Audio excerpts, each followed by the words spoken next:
பிரியமானவர்களே, இயேசு கிறிஸ்துவின் இணையற்ற நாமத்தில் உங்களை வாழ்த்துகிறேன். இந்த மன்னாற்றுடைய இந்த டெய்லி பாட்காஸ்டை கேட்கிற உங்கள் ஒவ்வொருவரையும் கர்த்தர் ஆசீர்வதிப்பாராக. ஆகாய் 2வது அதிகாரம் 23வது வசனம் கூறுகிறது, சேனைகளின் கர்த்தர் சொல்லுகிறார், செயல்தியலின் குமாரனாகிய செருபாபேல் என்னும் என் ஊழியக்காரனை உன்னை நான் அந்நாளிலே சேர்த்து கொண்டு உன்னை முத்திரை மோதிரமாக வைப்பேன் என்று கர்த்தர் சொல்லுகிறார்.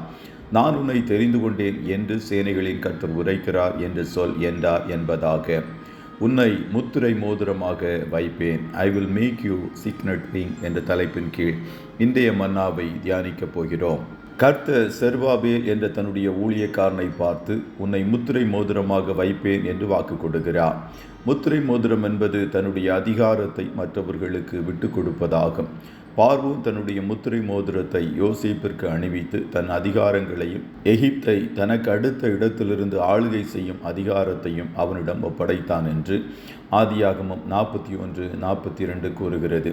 கர்த்தருடைய பிள்ளைகளே, கர்த்தர் உங்களை பார்த்து சொல்லுகிறார், நான் உங்களை என்னுடைய முத்திரை மோதிரமாக வைப்பேன். வானத்திலும் பூமியிலும் சகல அதிகாரமுள்ள தேவன் தன்னுடைய அதிகாரத்தை கூட நம்மோடு பகிர்ந்து கொள்ள விரும்புகிறார். ஆண்டவர் சொன்னார், என்னை விசுவாசிக்கிறவன் நான் செய்கிற காரியங்களையும் செய்வான், இதை காட்டிலும் பெரிய காரியங்களையும் செய்வான். ஆகையால் கர்த்தருடைய அதிகாரத்தை கொண்டிருக்கிற நீங்கள் அதை செயல்படுத்துகிற பாத்திரங்களாய் காணப்படுங்கள். பாதாளத்தின் வல்லமைகளை இயேசு என நாமத்தில் முறியடித்து முன்னேறி செல்லுங்கள். கர்த்தர் தன்னுடைய முத்திரை மோதிரத்தை இதற்கு முன்பு யூதாவின் ராஜாவுக்கு கொடுத்திருந்தார். யூதாவின் ராஜாவாகிய யோயாக்கீமின் குமாரன் கோனியா என்ற யோயாக்கீனை குறித்து, என் வலது கையின் முத்திரை மோதிரமாயிருந்தாலும் அதிலிருந்து உன்னை கழற்றி எறிந்து போடுவேன் என்று என் ஜீவனை கொண்டு சொல்லுகிறேன் என்று கர்த்தர் சொல்லுகிறார். காரணம், கோனியா என்ற ராஜா கர்த்தரை விட்டு விலகி சோரம் போனான். எரேமியா தீர்க்கதரிசி பலமுறை தேவனுடைய எச்சரிப்பின் வார்த்தைகளை கூறியும் யூதாவில் கடைசியாய் தோன்றின சில ராஜாக்கள் செவிசாய்க்காமல் போனார்கள். ஆகையால் கோனியா என்பவன் 3 மாதங்கள் ஆட்சி செய்த பின்பு அவனை கர்த்தர் கழற்றி எறிந்து போட்டார். அவனுக்கு கொடுத்த முத்திரை மோதிரத்தை எடுத்து பின்பு செருபாபேலுக்கு கர்த்தர் கொடுத்தார்.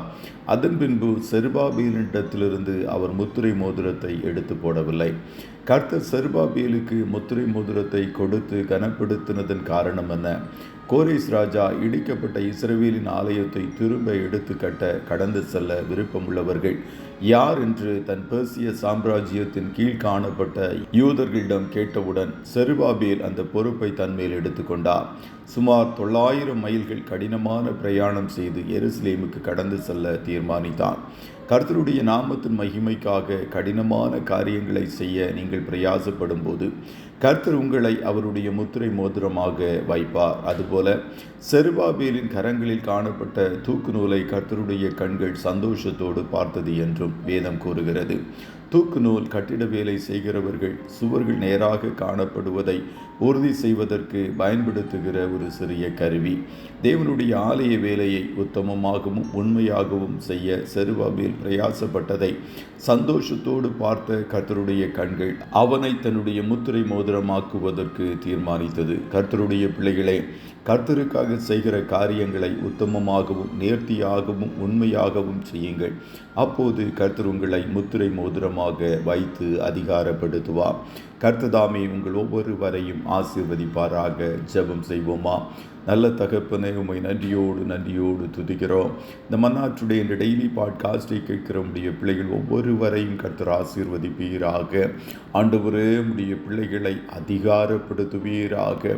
இயேசு என நாமத்தில் பலத்த கிரியைகளை நடப்பிக்கிற பாத்திரங்களாய் ஒவ்வொருவரையும் கர்த்தர் வனையும் என்று சொல்லி ஜெபிக்கிறோம். ஆண்டவரே, வானத்திலும் பூமியிலும் சகல அதிகாரமும் எனக்கு கொடுக்கப்பட்டிருக்கிறது. ஆகையால் அந்த அதிகாரத்தை நான் உங்களுக்கு கொடுக்கிறேன். நீங்கள் புறப்பட்டு போய் சகல ஜாதிகளையும் சீஷராக்கி பிதா குமாரன் பரிசுத்தாவியின் நாமத்திலே அவர்களுக்கு ஞானஸ்நானம் கொடுத்து நான் உங்களுக்கு கட்டளையிட்ட யாவையும் அவர்கள் கை கொள்ளும்படி உபதேசம் பண்ணுங்கள் என்று சொன்ன தேவன் உடைய பிள்ளைகள் ஒவ்வொருவரையும் அதிகாரப்படுத்தி உமக்காய் பலத்த காரியங்களை செய்யும்படிக்கு வனைவீராக. இன்றைய தினம் இவர்கள் கையிடுகிற எல்லா வேலைகளையும் ஆசீர்வதியும். போக்கிலும் வரத்திலும் உடனிரும் கண்ணின் மடி போல காத்தருளும். இயேசுவின் இரத்தத்தை ஒவ்வொருவர் மேலும் தெளித்து வாழ்த்தி ஜெபிக்கிறோம் நல்ல பிதாவே.